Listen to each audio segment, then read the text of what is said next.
Good evening, मैं हूं doctor Mohit Saraogi and I am the director of iris IVF centre at Saraogi hospital. IVF के लिए या for that matter pregnancy के लिए हेल्दी डाइट अटमोस्ट इम्पोर्टेंस का होता है। जनरली हेल्दी बैलेंस डाइट में जो कार्बोहाइड्रेट इंटेक होता है that is restricted to about 40 to 50%। फिर यही डाइट में जो प्रोटीन इंटेक होता है that is around 25 to 30%।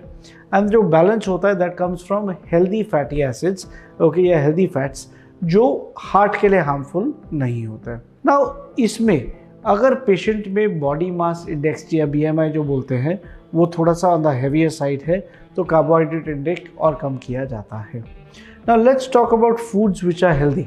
So in general when you talk about protein rich foods, अगर आपका डाइट नॉन वेजिटेरियन है तो chicken, fish, meats, egg whites ये एब्सोल्युटली हेल्दी है okay and protein rich diet होता है। In vegetarian diet milk, paneer, soya, tofu ये हमें प्रोटीन प्रोवाइड करती है but we can always supplement this with the help of protein powders. Another essential part of a healthy diet is your vitamins and minerals.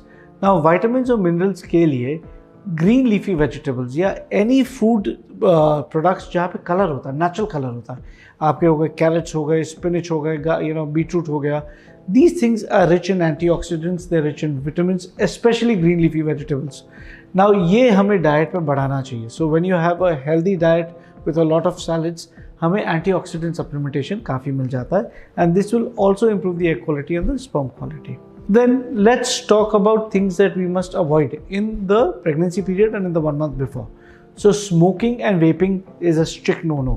यानी smoke में 10,000 plus carcinogens होते हैं okay, specially when you are smoking.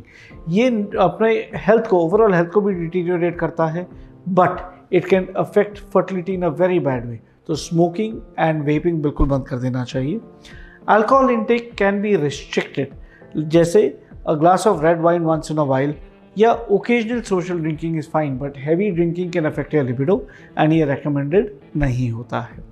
When you talk about coffee intake, this should also be done in moderation. That means 1 or 2 cups of coffee in a day is okay, but preferably restricted only to 1 cup of coffee every day.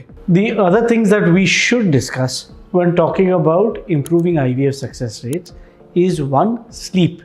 So a good 8-hour sleep is very important for resting the body, for all the cells to regenerate and for embryo implantation.